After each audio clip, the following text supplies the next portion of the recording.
Dengan peristiwa kriminal, ya, ada komplotan maling yang hendak memeras korbannya, terpergok warga saat beraksi di flyover Kersana di wilayah Brebes. Untuk menakuti korbannya, kedua pelaku ini menodongkan senjata mirip pistol.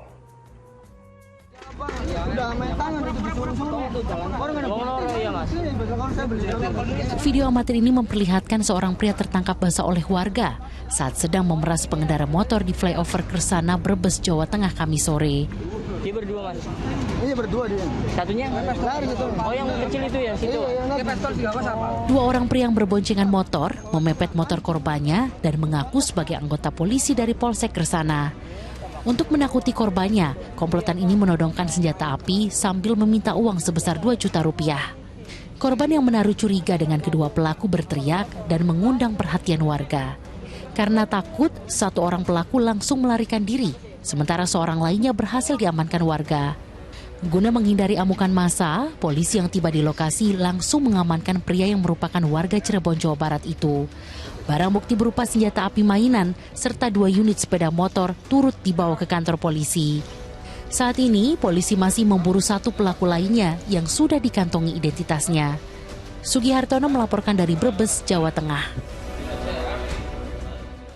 Subhanallah, ya, jadi pemerasan berkedok sebagai polisi dengan menakut-nakuti korban yang lemah. Semoga salah satu tersangka bisa segera ditangkap sehingga keduanya bisa mempertanggungjawabkan perbuatannya di mata hukum, begitu ya. Ustaz, kalau kejahatan pemerasan dalam hukum pidana Islam, kita dengar ini dikategorikan ke dalam jarimah takzir. Nah, saya juga sebenarnya belum tahu pasti soal ini. Bisa dijelaskan, Ustaz? Ya, jarimah itu tindakan kriminal. Ya. Takzir itu adalah hukuman yang diserahkan bentuknya kepada penguasa. Ada bentuk-bentuk hukuman terhadap pidana dalam hukum pidana Islam yang sudah ditetapkan dalam Al-Quran. Seperti misalnya hukuman cambuk ya bagi pezina, kemudian rajam, kemudian potong tangan ya dengan ketentuan dan syarat-syarat yang tidak mudah tentu saja ya. Itu ada yang sudah ditetapkan dalam Al-Quran. Itu yang disebut dengan hudud. Hudud ya. Kemudian ada tindakan hukuman dalam bentuk qisas ya. Orang membunuh ya bunuh. Balas dengan yang serupa. Nah, ada bentuk-bentuk yang diserahkan kepada penguasa, kepada penegak hukum. Itu yang disebutkan dengan takzir ya. Takzir.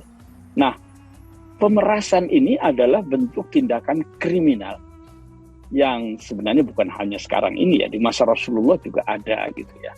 Hanya memang modusnya itu berbeda-beda ya.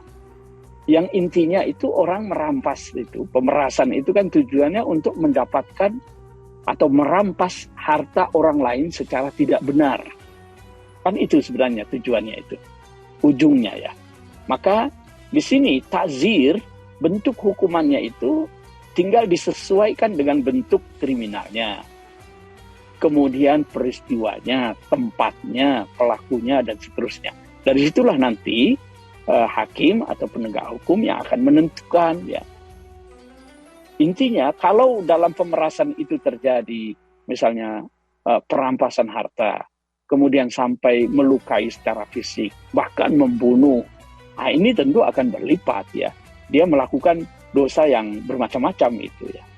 Oleh karenanya takzirnya pun, hukumannya pun bisa jadi akan berat. Jadi tergantung pemerasan itu berakibat atau berimplikasi tindakan hukum yang lainnya seperti apa. Jadi, nah, itu kira-kira yang disebut dengan jarimah takzir ya. Jarimah takzir ini juga relate dengan informasi yang sebelumnya Ustaz ya, bahwa sudah ada penegak hukum yang kita tinggal serahkan saja, jangan sampai kita main hakim sendiri.